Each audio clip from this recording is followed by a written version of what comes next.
Bismillahirrahmanirrahim. Assalamualaikum warahmatullahi wabarakatuh.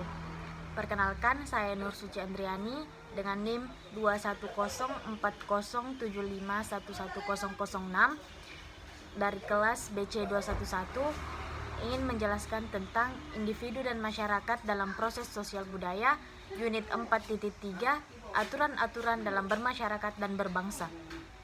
Aristoteles, seorang ahli filsafat Yunani, menyatakan bahwa manusia itu sebagai zoon politiken, yaitu manusia selalu ingin hidup bergaul dan berkumpul sesamanya. Hidup bersama berada dalam pergaulan dan berkumpul dengan sesama manusia lainnya sejak lahir sampai meninggal. Adapun yang menyebabkan manusia selalu ingin hidup bermasyarakat adalah dorongan kesatuan biologis yang terdapat dalam naluri manusia, misalnya hasrat untuk memenuhi kebutuhan makan dan minum, hasrat untuk membela diri, dan hasrat untuk mengadakan keturunan. Kojaraningrat menyatakan bahwa sumber-sumber konflik antar suku-suku, bangsa, atau golongan pada umumnya dalam negara-negara sedang berkembang seperti di Indonesia. Paling sedikit ada 5 macam konflik bisa terjadi. Yang pertama, warga dari 2 suku bangsa masing-masing dalam hal mendapatkan lapangan mata pencaharian hidup yang sama. Yang kedua, warga dari 1 suku bangsa mencoba memaksakan unsur-unsur dari kebudayaan kepada warga dari suatu suku bangsa lain. Yang ketiga, warga dari suku bangsa memaksakan konsep-konsep agamanya terhadap warga suku yang berbeda agama. Yang keempat, konflik akan terjadi kalau satu suku bangsa berusaha mendominasi suatu suku bangsa lain secara politik. Dan yang terakhir, konflik terpendam ada dalam hubungan antara suku-suku bangsa yang telah bermusuhan secara adat. Untuk meredakan konflik, Kojaraningrat menyatakan ada 2 pendekatan, yaitu yang pertama, warga dari 2 suku bangsa yang berbeda dapat saling bekerja sama secara sosial ekonomis kalau mereka masing-masing bisa mendapatkan lapangan-lapangan mata pencaharian hidup yang berbeda-beda dan saling lengkap melengkapi. Yang kedua, yaitu warga dari 2 suku yang berbeda dapat juga hidup berdampingan tanpa konflik manakala ada orientasi ke arah suatu golongan ketiga yang dapat menetralisir hubungan antara kedua suku bangsa yang berbeda pendapat. Selanjutnya, Jusman Iskandar mengutip pendapat Sotasro menyatakan bahwa setiap orang perlu menerima orientasi nilai berikut sebagai landasan bekerja sama antara warga masyarakat dalam proses pembangunan, yaitu nilai-nilai yang pertama, mengakui akan martabat dan harga diri perseorangan, yang kedua, mengakui akan adanya potensi dan sumber-sumber yang dimiliki oleh perseorangan atau individu dan kelompok, yang ketiga, mengakui arti pentingnya kebebasan untuk mengutarakan cita-cita dan aspirasi bagi setiap individu, yang keempat, mengakui akan adanya kemampuan yang besar dalam diri orang untuk tumbuh dan berkembang, yang kelima, mengakui hak-hak individu untuk memenuhi kebutuhan-kebutuhan dasarnya seperti sandang, pangan, dan papan, yang keenam, mengakui akan arti pentingnya perjuangan dan usaha perseorangan untuk memperbaiki taraf kehidupan pribadi dan lingkungan sosialnya.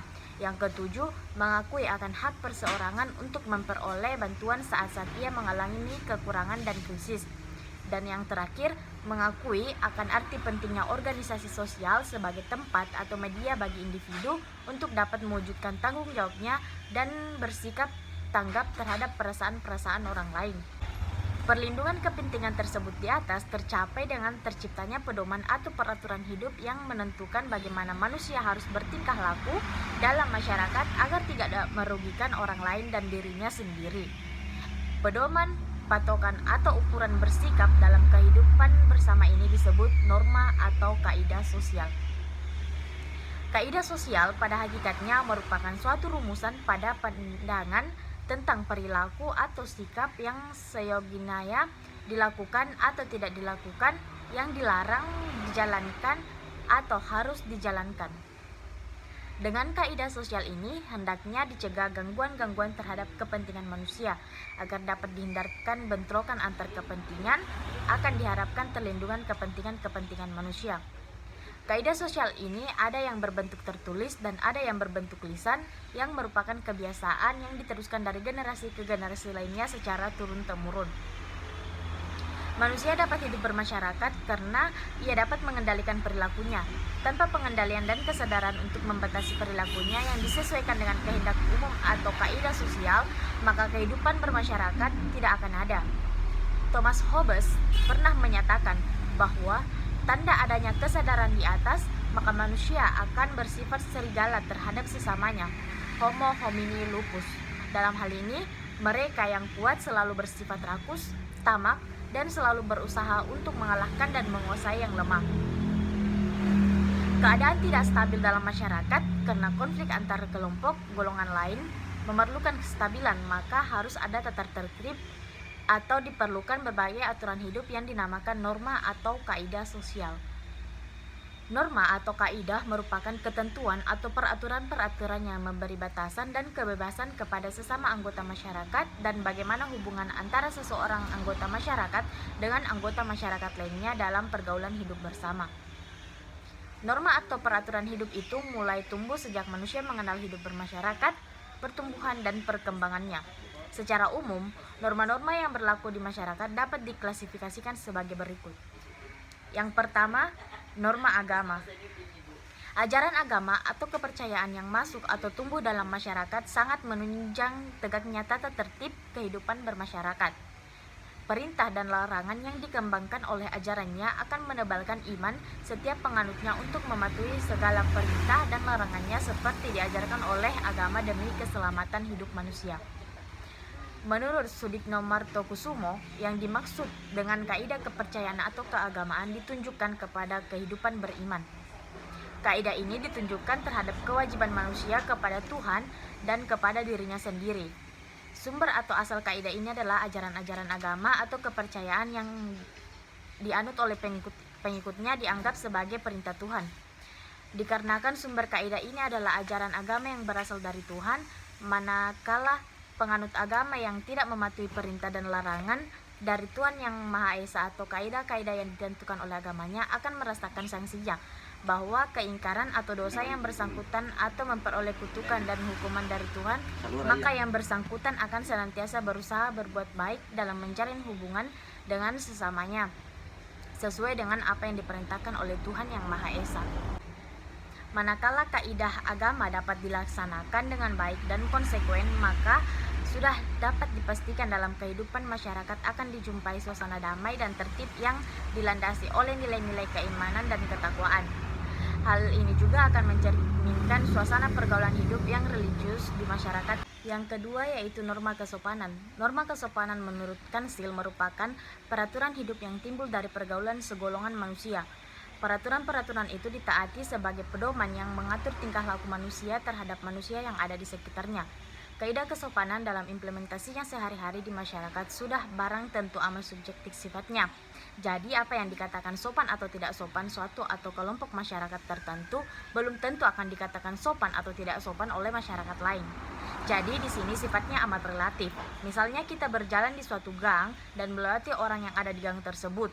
Maka manakala kita lewat dan diam saja, bagi masyarakat pedesaan ini akan dikatakan tidak tahu sopan santun atau tidak tahu etiket. Sebaliknya, hal itu terjadi di masyarakat perkotaan mungkin sudah dianggap sebagai suatu yang biasa.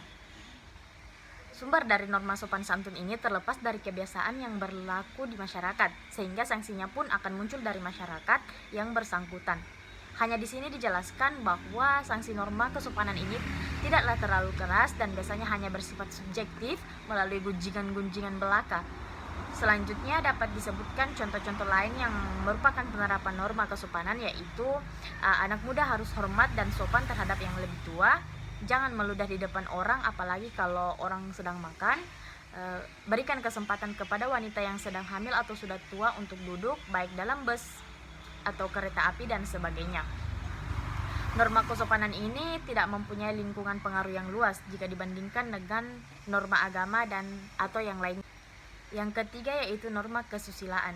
Norma kesusilaan ialah sekumpulan peraturan hidup yang dianggap sebagai suara hati nurani setiap manusia. Norma ini berhubungan dengan manusia sebagai individu karena menyangkut kehidupan pribadi manusia. Peraturan-peraturan hidup ini berupa bisikan kalbu atau suara hati yang diakui dan diinsyafi oleh setiap orang sebagai pedoman dalam sikap perbuatannya. Sumber dari norma kesusilaan adalah hati sanubari manusia itu sendiri, jadi bersifat otonom dan tidak ditunjukkan kepada hal-hal yang bersifat lahir, tetapi ditunjukkan kepada batin manusia itu sendiri. Dengan demikian, sanksi norma kesusilaan ini pun lebih menekankan pada adanya penyesalan dalam diri atau batin seseorang yang melakukan pelanggaran terhadap norma kesusilaan tersebut. Misalnya, seseorang itu berbuat tidak jujur, maka sebenarnya hati nuraninya mengakui akan tindakannya itu, sehingga mungkin saja dalam dirinya akan timbul rasa penyesalan akan perbuatan yang telah dilakukannya tersebut. Yang keempat yaitu norma adat. Norma adat merupakan sekumpulan peraturan hidup yang tumbuh dan berkembang pada satu masyarakat dan ditaati serta dilaksanakan oleh masyarakat yang bersangkutan karena dirasakan sebagai suatu kewajiban. Norma adat ini sama halnya norma kesopanan, yaitu bersifat relatif dalam arti apa yang diharuskan atau dilarang oleh suatu masyarakat belum tentu akan diharuskan atau dilarang oleh masyarakat lainnya. Misalnya bagi masyarakat Patrio Chat atau misalnya di Lampung, norma adatnya mengharuskan bahwa harta warisan jatuh ke tangan pria dan sistem perkawinannya menggunakan sistem jujur. Norma adat ini tidak berlaku lagi bagi masyarakat Matriarchat, misalnya di Minangkabau, yang justru sebaliknya, di mana norma adat bagi masyarakat Matriarchat ini mengharuskan anak perempuanlah yang mendapatkan warisan dan sistem perkawinannya dikenal dengan nama sistem semondo. Ini juga tidak berlaku bagi masyarakat bilateral, misalnya Jawa dan Sunda, di mana menganut norma agama masyarakat bilateral, harta warisan itu jatuh kepada anak laki-laki maupun anak perempuan, dan sistem perkawinannya juga bebas sepanjang tidak melanggar norma dan hukum yang berlaku. Pelaksanaan sanksi dari norma adat ini datangnya dari masyarakat sekitar, misalnya berupa pengucilan dari masyarakat itu, atau bahkan diusir dari masyarakat adat itu. Berat ringannya sanksi adat ini amat tergantung dari jenis pelanggaran yang dilakukan oleh warga masyarakat yang bersangkutan. Yang kelima yaitu norma hukum. Berbeda dengan keempat norma yang telah diuraikan di atas, norma hukum ini merupakan sekumpulan kaidah yang mengatur kehidupan manusia yang dibuat oleh lembaga resmi pemerintah di Indonesia oleh DPR dan Presiden. Sifat norma hukum ini mengatur dan memaksa, dalam arti setiap warga masyarakat harus tunduk pada apa yang telah digariskan dalam peraturan itu. Tidak ada alasan yang menyatakan bahwa saya melanggar aturan itu karena saya tidak tahu. Sumber norma hukum ini adalah pemerintah, sehingga yang melaksanakan sanksinya pun pemerintah. Sanksi norma hukum ini telah ditentukan terlebih dahulu. Misalnya, sekian dari saya, kurang dan lebihnya mohon dimaafkan. Billahi taufiq wal hidayah. Wassalamualaikum warahmatullahi wabarakatuh.